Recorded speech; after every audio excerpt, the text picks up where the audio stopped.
Assalamualaikum warahmatullahi wabarakatuh. Perkenalkan, nama saya Lita Ratna Palupi dari kelas IPA A dengan NIM 2071929.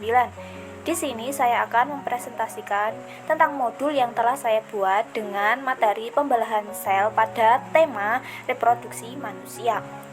Modul ini saya buat untuk memenuhi tugas mata kuliah pengembangan perangkat pembelajaran. Langsung saja kepada materi. Materi yang dapat saya sampaikan pada modul ini yaitu mengenai siklus sel, pembelahan mitosis dan meiosis, dan perbedaan pembelahan mitosis dan meiosis. Langsung saja kepada materi yang pertama, yaitu mengenai siklus sel. Makhluk hidup tersusun atas berjuta-juta sel. Sel-sel tersebut berasal dari satu sel induk, yaitu sel zigot. Satu sel induk tersebut kemudian akan membelah secara mitosis dan akan membentuk jutaan sel yang nantinya akan menyusun tubuh makhluk hidup. Sel zigot ini merupakan salah satu sel yang berasal dari sel kelamin, yaitu sel ovum dan sel spermatozoa. Sel meiosis, untuk memperoleh sel tersebut tentunya juga membutuhkan adanya siklus yang membentuknya. Siklus yang membentuk sel-sel tersebut dinamakan siklus sel. Siklus sel merupakan proses perbanyakan sel yang bertujuan untuk menunjang pertumbuhan dan perkembangan organisme. Adapun dalam siklus sel ini terdapat 4 fase utama, yakni G1, fase S, fase G2, dan fase M. Pada fase G1, sel-sel somatik akan mensintesis RNA dan protein. Selanjutnya, untuk mensintesis DNA dan mereplikasi kromosom akan terjadi pada fase S atau fase sintesis. Kemudian akan masuk pada fase G2, di mana sel akan memulai proses kompleks, yakni mitosis. Selama ketiga fase tersebut berlangsung, maka dapat dikatakan sebagai fase interfase, di mana sel akan tumbuh dan menduplikasi kromosom untuk persiapan pembelahan sel. Pada interfase ini, sel akan menghasilkan protein dan organel dalam pembelahan sel. Pada interfase ini, sel akan menghasilkan protein dan organel dalam sitoplasma. Masing-masing molekul DNA anak akan bergabung dengan protein dalam kromosom yang dapat disebut sebagai kromatid saudara. Akhir dari tahap kedua yaitu tersusunnya seluruh persiapan mitosis dan tersusunnya benang-benang spindle yang berfungsi sebagai penarik kromatid saudara saat pembelahan mitosis berlangsung. Fase M atau mitotik meliputi proses pembelahan mitosis dan sitokinesis yang pada umumnya merupakan bagian tersingkat dari siklus sel. Langsung saja pada pembahasan kedua, yakni materi mengenai pembelahan mitosis dan meiosis. Menurut teori sel, semua sel yang aktif membelah berasal dari sel yang sudah ada sebelumnya. Teori ini dinyatakan oleh Rudolf Virchow pada tahun 1855. Pembentukan sel-sel baru atau sel anakan dari sel yang sudah ada sebelumnya dapat terjadi melalui proses pembelahan sel. Pembelahan sel dapat dibedakan menjadi dua, yaitu pembelahan mitosis dan meiosis. Yang pertama yaitu pembelahan mitosis. Dapat dilihat pada gambar prosesnya. Pembelahan mitosis merupakan pembelahan yang terjadi pada sel-sel makhluk hidup. Pada pembelahan ini, sel anak yang dihasilkan memiliki jumlah kromosom yang jumlahnya sama dengan jumlah kromosom sel induk. Adapun dalam fase atau dalam pembelahan mitosis ini ada 4 fase utama, yakni profase, metafase, anafase, dan telofase. Yang pertama yaitu profase. Profase merupakan fase yang diawali dengan perubahan sentroma. Sentroma ini diduplikasi menjadi 2 pada daerah sentromer menjadi kromosom. Fase yang kedua yaitu metafase. Metafase merupakan fase yang diawali dengan pengaturan letak dan arah kromosom oleh mikrotubula kinektor, sehingga setiap kromosom akan menghadap kutub masing-masing.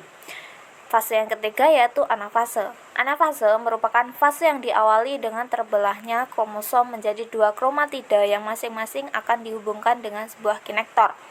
Kromatida tersebut akan bergerak ke arah kutub pembelahan pada masing-masing sisi karena adanya aktivitas memendeknya mikrotubula konektor secara tiba-tiba yang dapat disebut sebagai anafase A. Sedangkan Aktivitas saling menjauhnya kutub pada masing-masing sisi disebut sebagai anafase B. Setelah kromatid tersebut berkumpul pada kutub pembelahan masing-masing, maka karyokinesis akan memasuki tahap telofase, dan tahap yang terakhir yaitu tahap telofase. Telofase merupakan fase yang diawali dengan terikatnya kembali selubung nukleus pada sekeliling kelompok pada setiap kromosom baru. Mikrotubula kinektor akan menghilang, namun mikrotubula kutub masih tetap ada. Fase telofase ini akan mengakhiri proses panjang dari karyokinesis. Yang kedua yaitu pada pembelahan meiosis. Pembelahan meiosis merupakan pembelahan sel yang menghasilkan 4 sel anakan yang pada masing-masing anakan memiliki setengah dari jumlah kromosom sel induk. Jumlah kromosom yang dimiliki oleh sel anak adalah N atau dapat disebut sebagai haploid. Oleh karena itu, pembelahan mitosis dapat disebut juga sebagai pembelahan reduksi. Pembelahan meiosis pada sel kelamin merupakan tipe pembelahan sel yang bertujuan untuk mengurangi jumlah kromosom sel anakan yang dihasilkan. Pembelahan meiosis dapat dibagi menjadi 2 tahapan, yaitu meiosis 1 dan meiosis 2. Pada meiosis 1 akan terjadi pemisahan kedua kromosom dari pasangan homolognya dan akan dikemas dalam sel-sel anakan yang terpisah atau haploid. Sedangkan pada pembelahan meiosis 2 akan memisahkan kromatid-kromatid yang bersaudara. Setiap sel yang dihasilkan dari tahap meiosis 2 ini yaitu haploid yang mengandung satu kromosom tunggal dari pasangan homolog. Tahap pembelahan meiosis didahului dengan proses interfase. Pada proses interfase akan dihasilkan 2 kromatid saudara yang sama secara genetik dan akan tetap melekat pada sentromernya. Dilanjutkan dengan tahap profase 1 yang ditandai dengan memadatnya kromosom dan terjadi sinapsis atau kromosom homolog yang tersusun dari 2 kromatid dan muncul bersamaan sebagai pasangan. Tahap profase 1 dapat terjadi dalam beberapa hari, bahkan biasanya akan memakan waktu lebih dari 90% dari keseluruhan proses pembelahan mitosis. Tahap kedua dari pembelahan meiosis yaitu tahap metafase 1. Tahap ini ditandai dengan kromosom yang tersusun pada dinding metafase dan masih dalam pasangan homolognya. Tahap ketiga dari pembelahan meiosis 1 yaitu tahap anafase 1.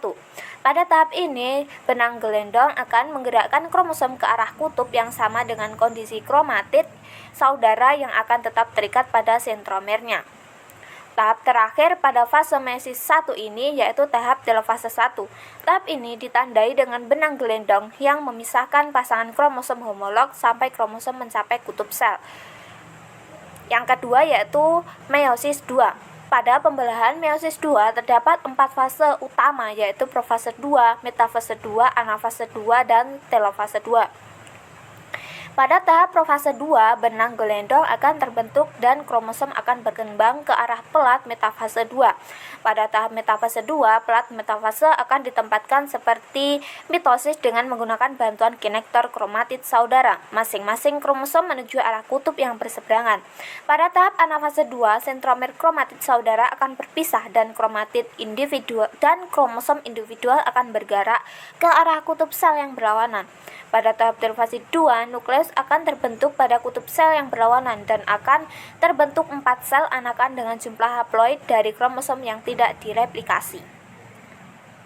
Materi yang terakhir yaitu mengenai perbedaan pembelahan mitosis dan meiosis. Pembelahan mitosis dapat terjadi pada sel-sel tubuh atau sel somatik makhluk hidup. Pada pembelahan mitosis ini akan dihasilkan sel anakan yang identik dengan induknya. Sedangkan pembelahan meiosis hanya terjadi pada sel-sel kelamin. Pembelahan meiosis ini akan menghasilkan sel anakan dengan jumlah setengah dari jumlah kromosom sel induk. Pembelahan ini dapat berfungsi sebagai penghasil sel gamet, yakni sel telur dan sel sperma. Pada pembelahan meiosis akan terjadi 3 peristiwa yang penting yang dapat digunakan sebagai ciri khas yang membedakannya dengan pembelahan mitosis. Pembelahan tersebut antara lain: pada tahap profase 1 atau meiosis 1, kromosom akan diduplikasi dan akan dipasangkan dengan homolognya yang disebut sebagai sinapsis. Keempat kromatid pada pasangan homolog tersebut dapat disebut juga sebagai tetrad. Pada kondisi tersebut terdapat area yang disebut sebagai kiasmata. Kiasmata merupakan proses persilangan antara kromatid-kromatid yang berasal dari kromosom yang terpisah tetapi masih dalam satu homolog. Pada kiasmata tersebut akan terjadi penyusunan ulang genetik yang dapat disebut sebagai pindah silang atau crossing over dan akan memberikan variasi genetik pada sel gamet yang terbentuk. Pada tahap metafase 2 atau meiosis 1, pada tahap metafase atau dalam tahap meiosis 1, pasangan kromosom homolog akan berjajar dengan pelat metafase. Perbedaan yang ketiga yaitu pada tahap anafase. Kromatid saudara tidak akan terpisah seperti pada tahap pembelahan mitosis. Kedua kromatid dari masing-masing kromosom akan tetap melekat dan berpindah pada kutub sel yang sama dari sel tersebut. Perbedaan yang keempat terletak pada pembelahan meiosis 2 akan terjadi pemisahan kromatid saudara dan memiliki mekanisme yang sama dengan mitosis. Demikian materi yang dapat saya sampaikan. Untuk lebih lanjutnya bisa cek modul pembelajaran yang telah saya buat. Terima kasih sudah menonton video. Akhiran, wassalamualaikum warahmatullahi wabarakatuh.